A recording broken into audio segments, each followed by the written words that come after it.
Welcome to Shooby Dooby Doo Wop, a podcast where we talk about pop music, specifically by deep diving a UK singles top 10 plucked randomly from the past. We'll start the arguing and fighting, frightening and lightning fast till we walk the floor and wear out our shoes.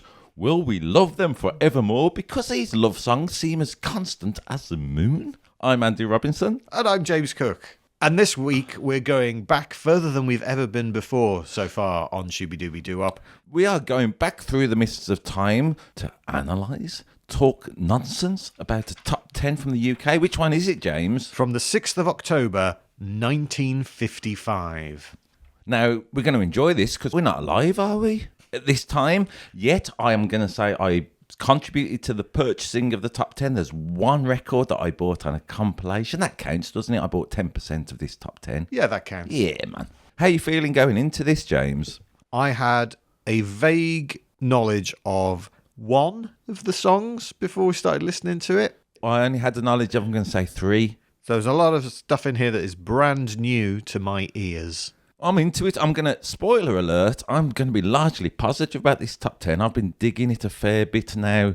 This is one of my hobby horses, James. On music podcasts, music programs, experts of music, they often talk about the pre-rock and roll era. And the record they always pick on, like rock and roll came and destroyed it, is How Much Is That Doggy in the Window? Rock and roll got rid of records such as that. Now, I'm going to say, I don't get it, because why pick on that record? How Much Is That Doggy in the Window is great. There's always a time for a little bit of whimsy in the charts. And I'm going to say this top 10, although pre-rock and roll and all that kind of stuff, it does contain elements of gospel, blues, country. There's a Latin groove to it, all ingredients of rock and roll. So again, it's made me think this pre-1955, it was all anodyne and nonsense. Rubbish argument.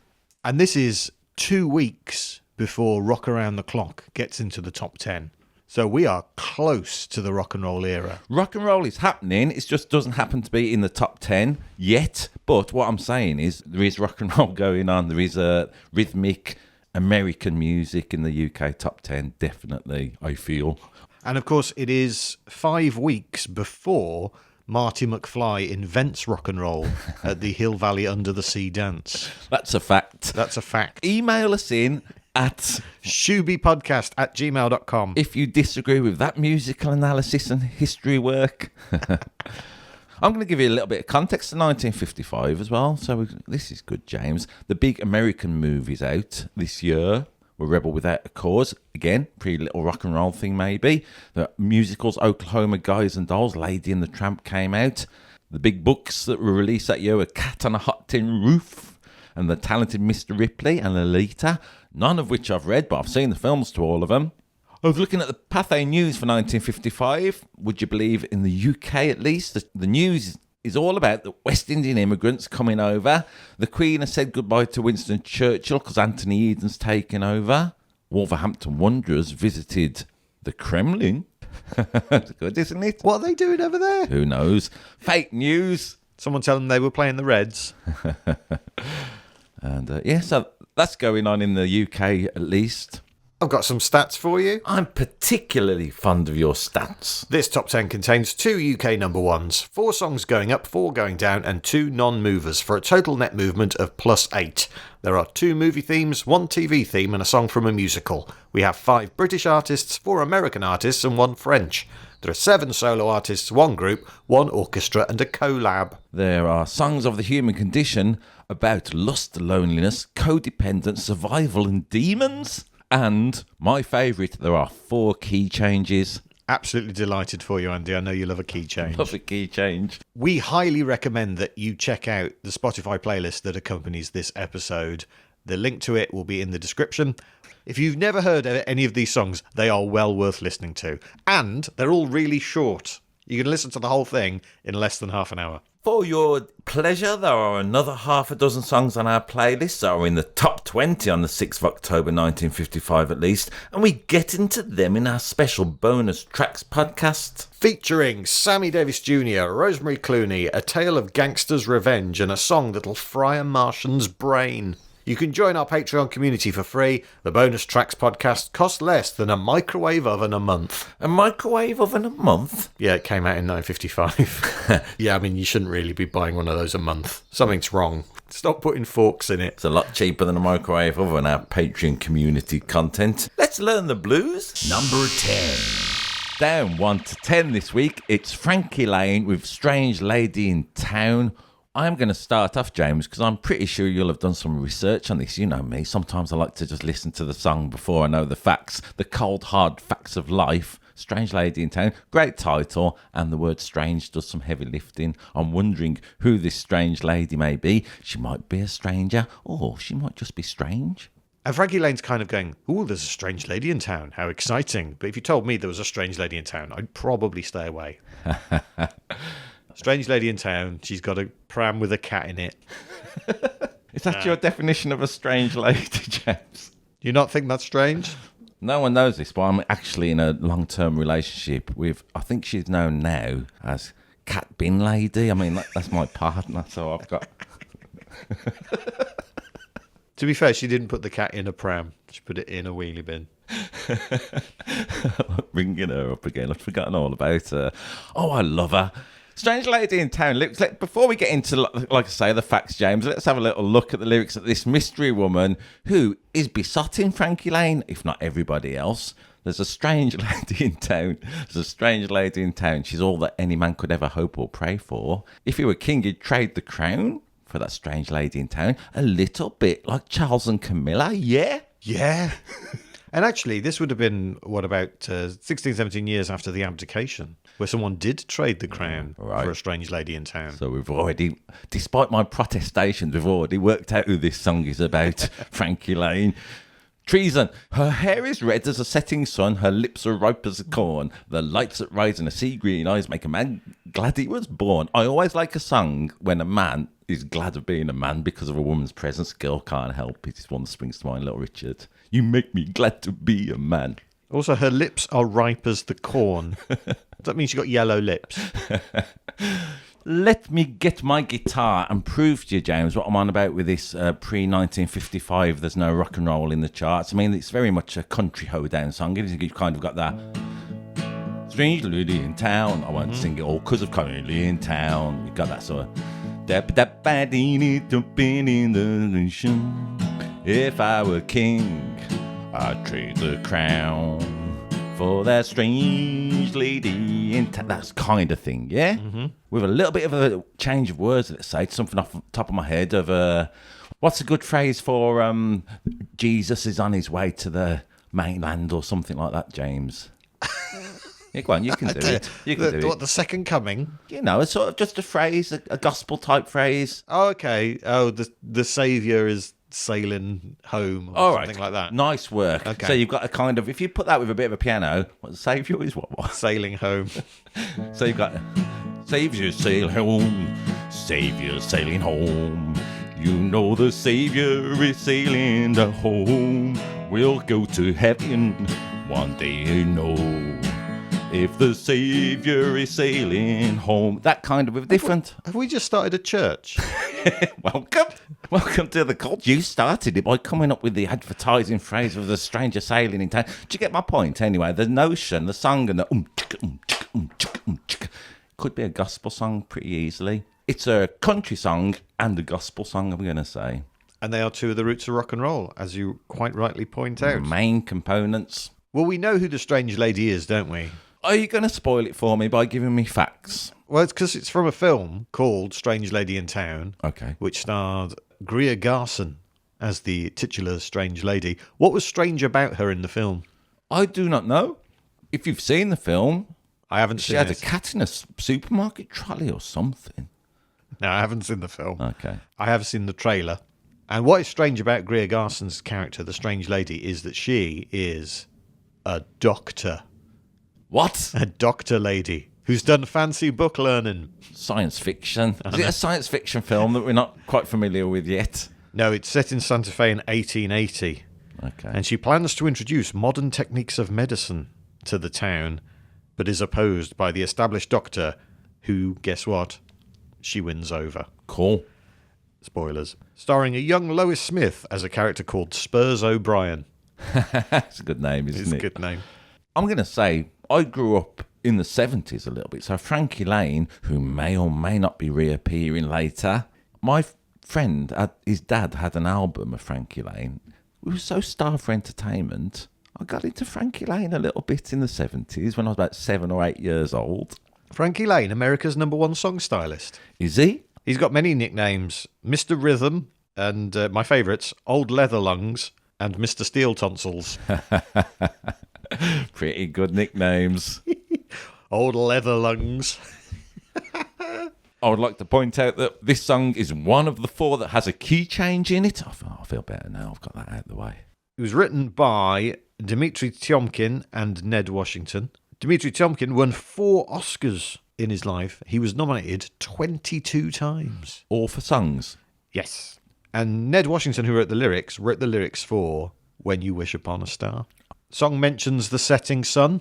Yes. A lot of geographical features show up in this chart. Okay, you're giving a little precursor to the... Yeah, I mean, there's a lot of song about the elements and the weather, isn't there, for sure? Staple of, I'm going to say, Tin Pan Alley songwriting, if you want to call it that, which I don't, so I don't know why I did. They'd all done their O-level geography. And the other thing I like is it finishes on a big note. Yeah, and there's a lot of that in this chart as well. Yeah. Proper endings. None of this fading out, cop-out nonsense. Finish big with jazz hands and fireworks. I've been walking around going, Strange Lady in Town, all week. But the thing is, you can listen to it too much, Andy. That's the problem.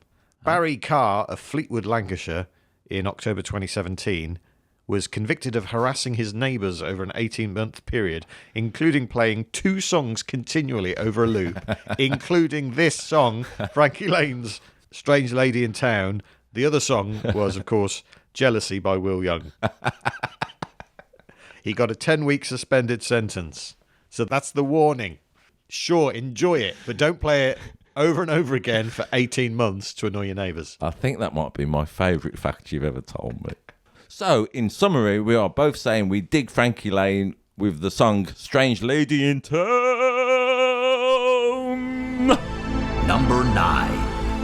Up 7 places to number 9, it's Blue Star, brackets, the Medic theme, close brackets, by the Cyril Stapleton Orchestra with Julie Dawn. Don't forget Julie Dawn. Yeah, the song nearly does. She comes in quite late, doesn't she? Yes, I think it's fair to say that Cyril Stapleton was not up the crack of dawn. Can I say that these days? I couldn't help myself. Pathetic. Sorry, everybody. Don't cancel me. It's only a joke. Do your joke. You've done your joke. Do your joke. Oh, fuck off. This record sold over 1 million copies worldwide. It is the theme to the TV show The Medic. Have you ever seen that TV show? No, nor heard of it. No, nor me. However, it is considered to be sort of the first medical procedural TV series. Only ran for 2 series between 1954 and 1956. IMDb rating 8.1. Starring character actor Richard Boone as Dr. Conrad Steiner. Another great name. And episode 14 saw the very first screen appearance of 18-year-old Dennis Hopper. But what of the theme tune? It doesn't sound like a medical TV show theme tune. Nope. Because we're all used to Casualty and things like that. And the music of Casualty and the ilk is something bad's going to happen, isn't it? The noise is always... And you think, oh my God, I'm having a panic attack already. Whereas this one, it's like, we're at the hospital. I'm going to say that Blue Star is in the same song family as songs like Blue Moon, literally.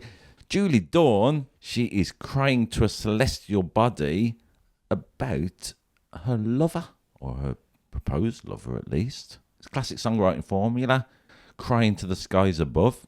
From a classic songwriting team. Oh, go on, who wrote it? Music by Victor Young, lyrics by Edward Heyman, the team that gave us When I Fall in Love. Really? Yeah. Victor Young holds the record for the most Oscar nominations before he won. He won with his 21st nomination for doing the music for Around the World in 80 Days, and he won that posthumously because he had died the year before. Pity Oscar. Too late, mate. Too late. You had your chance. At least before receiving it, he didn't go and smack the host in the face. Sorry, I am obsessed still with Will Smith. I am obsessed with it still. Seems so strange to me. Cyril Stapleton was band leader from Nottingham. And in 1965, he also became the head of A&R for Pie Records. Wow. which was a big label in the 60s. They signed loads of people, and he was in charge of all of that. In our extra content for subscribers, James, you chose a great song that I'd never heard before, and the singer of that one, no spoilers, but you can look at it on the Spotify playlist, which we like to remind you throughout the programme anyway, because you can listen to it as it's going on. One of that obscure record you chose, he worked with Cyril Stapleton. I stumbled across when I was getting into it. There's a lot of connected people in this chart. By the British people at least, and the Americans actually thinking about it coming up. There are two singers very much part of a pack. Spoiler alert. Julie Dawn, born Rosalba Giuliana Maria Teresa Mostosi, her dad was the head waiter at the Savoy, who was then interned by the British government during World War II because he was Italian. She went on to be a Radio 2 presenter in the 70s, Julie Dawn. And there is another Radio 2 presenter coming up in this top 10. Sorry, James, I'm obsessed. I see what you're saying. We're everything, everywhere, all at once. It's all connected, the connectedness of all things. This bit of music it's fine. It's not particularly memorable. It's like, okay. It's a bit Muzak-y, isn't it? Like I say, with my sensibilities, I just thought it was another example of classic songwriting. You can, maybe the recording, maybe the voice doesn't thrill you as much, but I thought it was a great song. I'm into them. I am into songs where there is someone lonely wandering around, looking up at the sky and crying out to celestial bodies for help with the lack of love. Is everything all right at home? I don't know. I've been right into it this week. I had it on repeat. I put it on with that Will Smith record, Jealousy, and the neighbours really complained. Number 8. Down 3 to 8 this week of the 6th of October 1955. Just to remind you, it's Evermore by Ruby Murray. A song that mentions the sun and the sea. And rivers running. Another song where Ruby is not a lover with whoever she may be besotted with, and another cursed place to be, I'm going to say. It sounds like a lullaby, this song. It's pretty, isn't it? Is it pretty, or is it just a bit bland? Well, James, for a start, it's got a key change in it. Yeah. Take it all back. And it's a waltz as well, isn't it? Lovely little waltz. Romantic. I had a little look on, now, James, as part of the research that I do for this, I look at YouTube comments, don't I? Now, a lot of the songs this week, people are dead who liked them, so there's not much YouTube comments about it. I'm going to also give you a little shout out. I'm presuming all these records were sold on 78, so that's something, isn't it? Made me think this, James. I used to listen to loads of records in the 70s and 80s on people's turntables. The 33-45 nature of it, they always sounded the same. So big shout out to record player manufacturers who got all the engines and motors running at a good speed. Do you know what I mean? When your internet goes down and this doesn't work and that doesn't work, I think about all them record players I was visited and had on my own. Sound pretty good. Did you ever have a record player that could play 78s? Yes. Yeah. And 16, weirdly, which 16? I never heard. Yeah, there was a 16 speed on one of them. Did you ever play a 33 at a 78? Of course. To make it sound like the Chipmunks. Of course. It's a lot of fun. 45 to 33. I mean, the Cocteau Twins record I had, I accidentally played on 33 because it was 12-inch. And when I heard what it was meant to be, 45, I didn't like it as much. You're like John Peel or something, playing things at the wrong speed. The things we did before the internet. Playing records at the wrong speeds to entertain ourselves. Well, quite. And of course, people listen to podcasts at different speeds. You know this? I do. I've heard this fact, yes. The people will be listening to this at like 1.5, 2 times the speed just to get through it. I don't blame you. Now, I looked at YouTube comments. There were some YouTube comments for this record. Someone thanked her on behalf of curry lovers everywhere. Of course, Ruby Murray, rhyming slang for curry. In fact, one of the first curry houses that I would go to as a teenager was called Ruby's. Nice. I assume because of that. She's not the only pop star to be used as rhyming slang, though, is she? I don't know. I'm liking the way this is going. I'll give you the name of the pop star. Is this one of your random quizzes? Yep. Great. I'll give you the name of the pop star. You tell me what they're rhyming slang for. Ready? Yeah. Hank Marvin. The old bicycle penny farthing? No. What? You know what it is. I do. Starving. Cool. Obviously. Britney Spears. Loads of beers. That's right. I mean, he's not a pop song, but I put it in anyway. Pete Tong. It's all gone, Pete Tong. It's all gone, Pete Tong. Leo Sayer. Go on. Is an all-dayer, apparently. James, I'm so delighted you brought this up. I went to see Leo Sayer this week.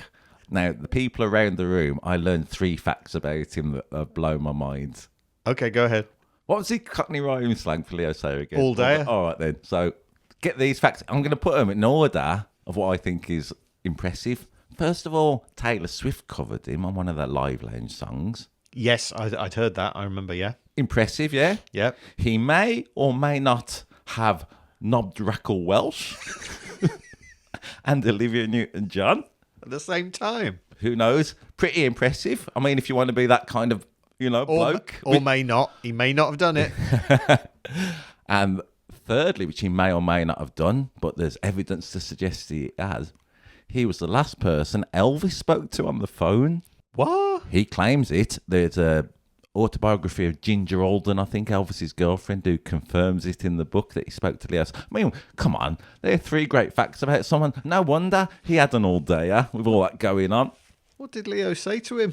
There was a story once where Tommy Steele claimed Elvis had visited him and he took Elvis round in disguise round London in 1956. I mean, pretty much everybody went, that's bollocks, Tommy. I like the idea of people trying to, whether it's right or wrong, though, claiming Elvis rung them up or they went to Madame Tussauds for a day. Sorry, more Cockney rhyming slang. Vera Lynn. Rolling pin. Gin. Oh, okay. Eartha Kitt. I don't know, James. I know how uncomfortable you are with swearing, so I'm going to say I don't know this one. What is it? Tell me properly. Yep, having a shit. As featured famously in an episode of The Royal Family. I mean, is that disrespectful to Eartha Kitt? It is a little bit. Bleeding Cockneys. It's not as disrespectful as this one. Yeah. James Blunt. To be fair, it is literally the first thing on his Instagram profile. Yeah, he's leaning into it, isn't he? James Blunt, rhyming slang.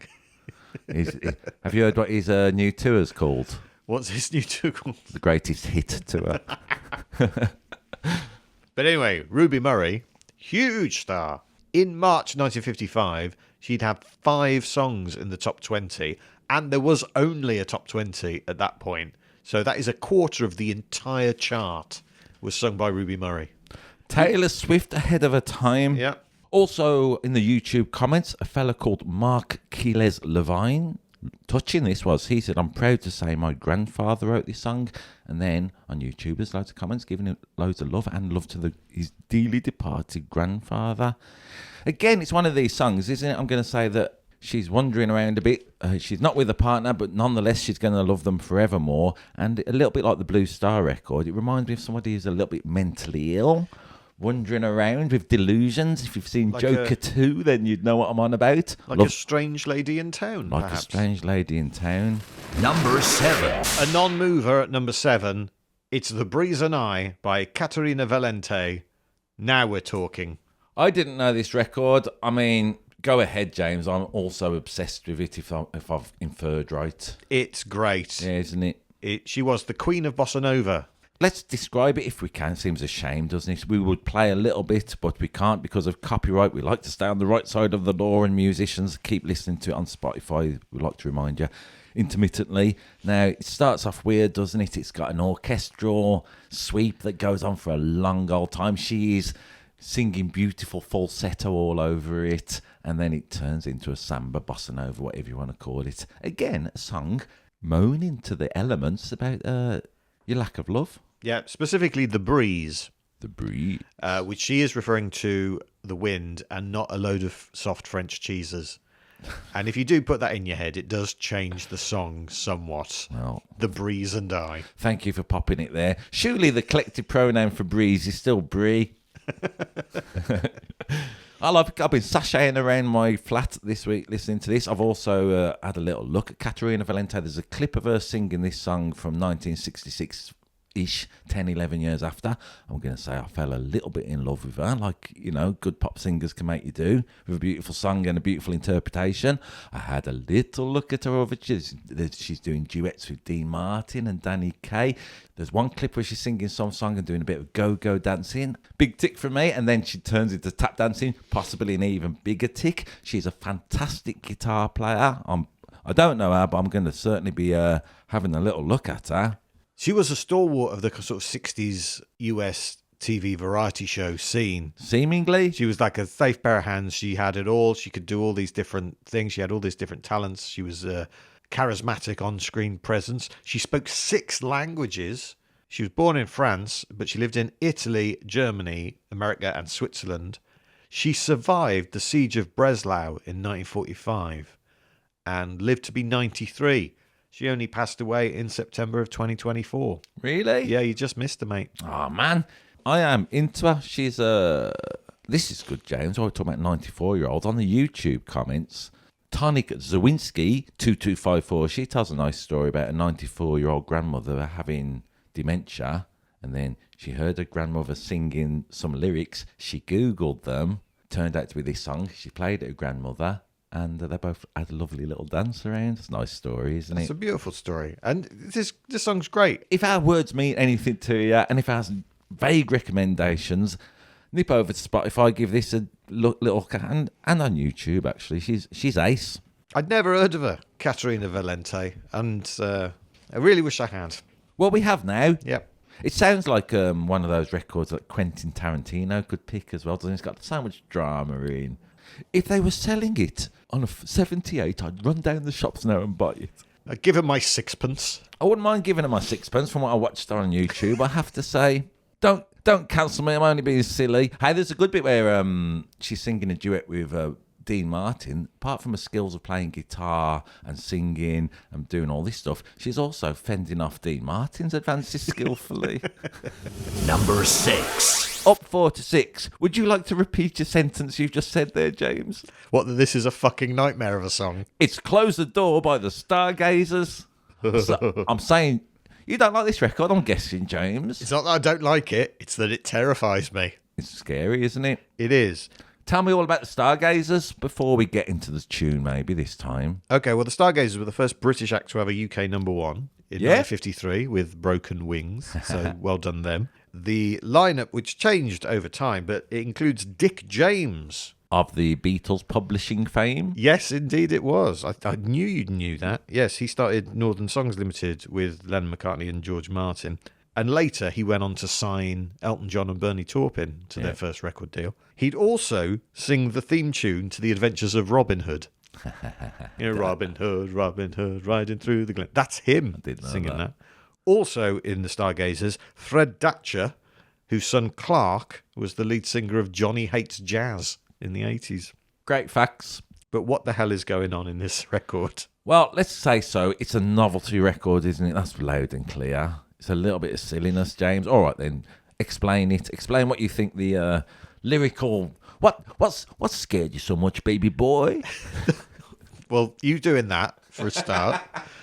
So there's close the door, they're coming through the windows. Close the door, they're hanging off the ceiling. There's all this they. And then when they want to say what they are, this weird voice goes... Ba-da-ba-da-ba-da.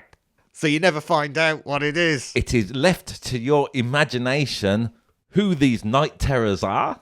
You found it disturbing, did Also, you? because what's the point of closing the doors if they're coming through the windows? They're already inside the house. You've seen horror films, James. You know what the point is. Blind panic. I mean, some people on YouTube, good old people, I think they're Americans, they suggested that the ba-da-da-ba-da-ba were immigrants and Donald Trump should use a song. So, you know, there's somebody for you. I liked it. I think, as you say, it's a novelty record. It's a silly little march, isn't it? And yet, there is something disturbing about it. Listen to these verses. He was watering the flowers by the windowsill, and then he saw them coming over yonder hill, whoever they are. Can we mention the geographical feature mentioned there of yonder hill? What do you mean? I'm just keeping a tally of all the geographical features. Yeah, okay, sorry. Nice work. Important. Really important. Why, there must have been a million of them, of every shape and size. And so I yelled to everyone, you better get inside. So they scarper inside. And yet, the ba-da-da-ba-da-ba are coming for them. Don't like it. He ran into the playroom, grabbed a cricket bat, and every time he met one, he gave them this and that. That's good, isn't it? That's how it drove me crazy and had me mystified. The more I knocked them down, the more they multiplied. So a little bit like whack-a-mole. He cannot stop himself. It's a horror song. I mentioned Quarantino. That's a little hybrid I like to give him. Quarantino maybe should use this song rather than the last one I mentioned because it's scary. They got into the kitchen, they got into the sink, they went into the cellar, and then cheekily they poured themselves a drink. Arseholes. How could they? They got on the piano, ran up and down the keys, which I like. He goes, do little sound effect. Soon he was standing and right up to his knees. Oh, come on. I'm surprised you don't like this song. I never said I didn't like it. I said it frightens me. It makes me feel uneasy. The first time I listened to it and that voice goes, bada, bada, bada, I went, what the hell? For sure. It's got a key change in, so I'm all for that.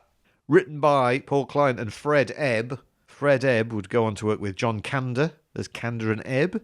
You heard of them? No. They would write the musicals Cabaret, Chicago, and New York, New York. Why don't I know the people who wrote them 3 musicals? Well done, Kander and Ebb. Yeah. One of my favourite facts is, you know the song New York, New York by Frank Sinatra? If I could make it there, I'd make it anyway. Yeah. When was that written? I'm going to say, because you're asking the question now, I don't know, 1492. Well, a lot of people think it's must be from the 50s or something like that. Yeah. It was written in 1980. Really? Yeah. That's surprising, isn't it? Anyway, this isn't that. I don't know. I mean, New York, New York would be very different if he was like, I want to make it there. It's up to you. Bada, bada, bada.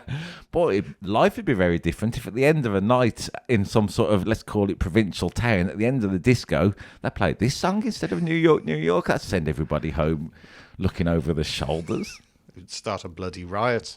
Yeah, I'm into it. I think if you want to be a bit poncy and pretentious, hello, my name's Andy Robinson.